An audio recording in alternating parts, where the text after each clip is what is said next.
Hello everyone, back with some new chess patterns, defensive patterns. So patterns all about defense, how to defend in chess, super important patterns. So yeah, let's dive right in. First up, we have the first defensive pattern, the knight f8, no mate. Quite self-explanatory. When you have this knight on f8, very important to remember, well, like when you see it, this knight on f8, also of course mirror image, knight on f1.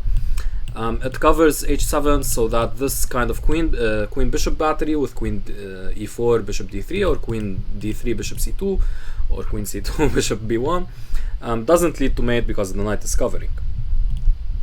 So one thing to remember, actually whoops, I removed it. So the one thing to remember here is that the h7 square is quite crucial. Of course. So but what that means also is that if you have, like, for example, the queen bishop battery here and a knight on g5, like, okay, knight f8 wouldn't allow mate, but knight takes h7 would basically win the game for white. So that's also something to keep in mind. So sometimes you need both a knight on f6 and f8 to protect h7 very well if there's a knight on g5 and a queen and bishop battery. Okay, so let's take a look at our sample game.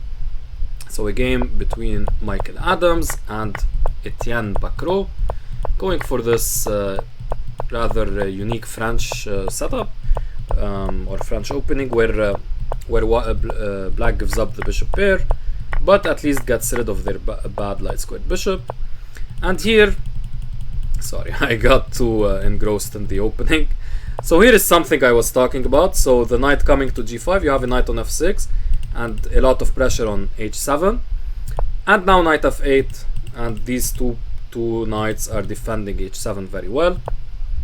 Queen f3, and so now black has no defensive problems, but on the king side, but they're still facing white's bishop pair, so black is still worse. But eventually Etienne gets the knight to a very good square, slowly maneuvering, and wins a pawn and eventually the game.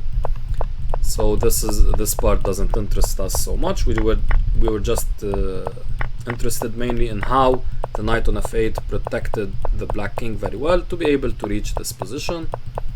And yeah, here like the conversion is just 2 pawns up. It's quite easy, and eventually we'll get there. And after 8-7 moves, Michael Adams calls it a day. Now for our test. So here we'll have our test. So a game between Sergei Tivyakov against Camille Milton, and here a very complicated line arises in the Ruy Lopez, and okay, we're not going to take a look much analysis wise. And now knight g3. So now the question is, should black play knight f8? Yes, no, maybe.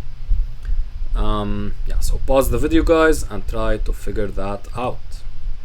Alright, so let's take a look at the full game here, going through the opening very quickly. Again, this Ruy Lopez, where white goes for this very interesting piece sacrifice and recovers the piece. And now here knight f8 was played actually in the game. Now turns out that wasn't the best move.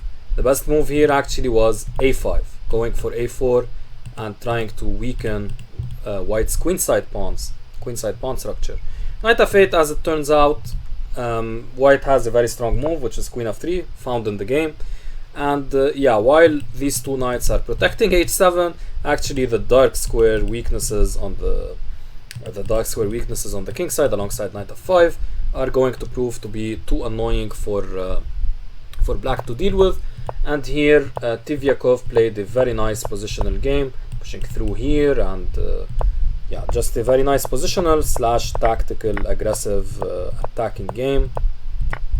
And he even sacrificed the exchange here, but got a very strong bishop pair, and white's attack was simply crushing. Gets this rook e3, rook g3, rook lift, and some rook g4 fun. Yeah, the bishop is just too powerful, and even trades into an obstacle bishop position middle game though, but yeah, that favors the attacking side. And this is a very, very nice finish. Rook g6, queen h6 mate is coming up.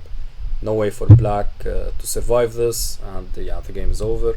If king h8, just bishop f6 check. So very, very nice game. So as it turns out, knight f8 doesn't always prevent mate. Well, it prevents the h7 mate, but not all types of mates, especially those on dark squares. So that was important to know. Very important pattern. Remember knight f8, and also the mirror image knight f1, which probably occurs less frequently as far as I can think of. I mean, of course, the knight f1 maneuver occurs very frequently in the reloop path, but not as a defensive move, more so to go to e3 and g3. While as black, knight f8 occurs in a lot of openings as a defensive move. So yeah, anyway, with that, thanks for watching, guys, and hope you got something out of this video. Take care.